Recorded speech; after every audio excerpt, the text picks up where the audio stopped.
Hey, hello friends, welcome back to Blue Pig Reviews. Tonight we're going to be making a cocktail, the Guava Goddess. The Guava Goddess cocktail is going to require that for you guava lovers, you're going to need 2 ounces of a good tequila, either a Blanco or Repasado. I prefer Repasados to Blancos, but Blanco will work. A Orgeat Syrup. I usually buy the store-bought. I don't make my own. You could make your own. This is Torani, and you can get this shelf-stable. No need for refrigeration. Get it at any supermarket. Freshly squeezed lime juice. A red bitter liquor, either Aperol, Campari. Or if you like something sweeter and fruity, you could try Sarti. Sarti uses blood oranges and mango in it, so it's some more fruity flavors. But I prefer Aperol to Campari because it's less bitter. You'll be using that. And, of course, a good guava juice. You could squeeze guava, make your own guava juice, or you could buy something like this. People at Goya can keep it canned for you, ready for use. Use it all the time.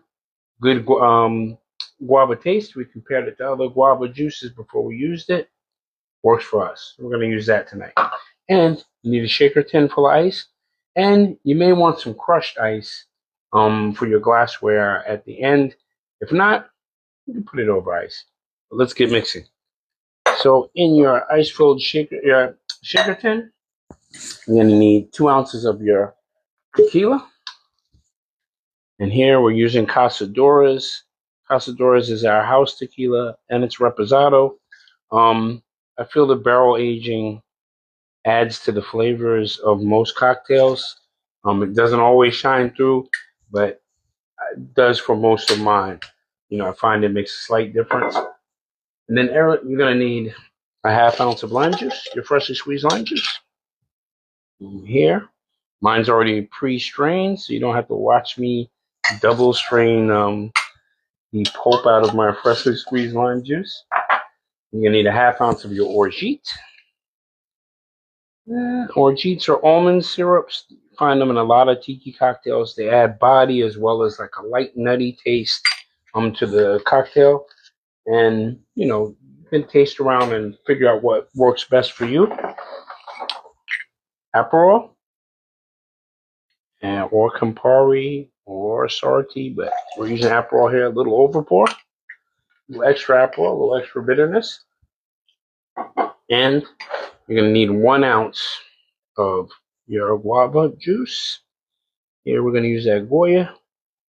You can go 1.5 ounces if you want to make it juicy, get a little more guava flavor. We're going to stay true to that one. Get it onto the ice, give it a shake. You want to shake this so it chills. About 8 to 10 seconds. Break your shaker tin apart. Hawthorne strainer. And get your glass ready. I'm going to use a Japanese whiskey glass, or they call a presentation glass. Before I pour, get my Lewis bag out and crush my ice. You can find Lewis bags and a hammer on Amazon for a couple of bucks. Not very expensive. If you don't have an ice crushing machine, you know, you're just simply beating the ice in the bag with the bag loosely. Keep the bag loosely because you don't want the ice to bust through the seam. Give it a good beating. Take that any way that you want. And we're going to fill the glass about halfway. First with ice first. Maybe a little less, about that much. And we're going to strain our cocktail into there. Nice guava pink color. Yep. You gotta definitely use half fill the glass, because you know the amount of fluid, you know, can be a little, you know, daunting depending on the size of your glass.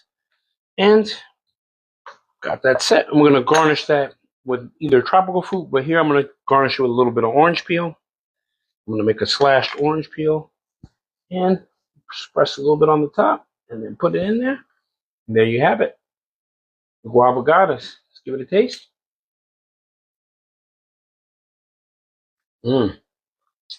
And you can tell from the length of that drink that this is good. The goddess is good.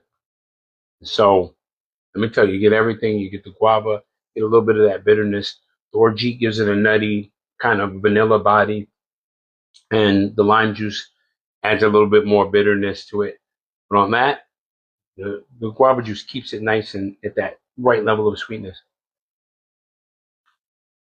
So go out, get the goddess, pray to the goddess, share the goddess with friends. The goddess is good. Cheers and good pouring. And we're going to put this recipe and the batch recipe below in case you want to share the goddess or worship the goddess with some friends. Cheers and good pouring. Remember, if it tastes good, then you're drinking good, and it's all good, and the goddess is all good.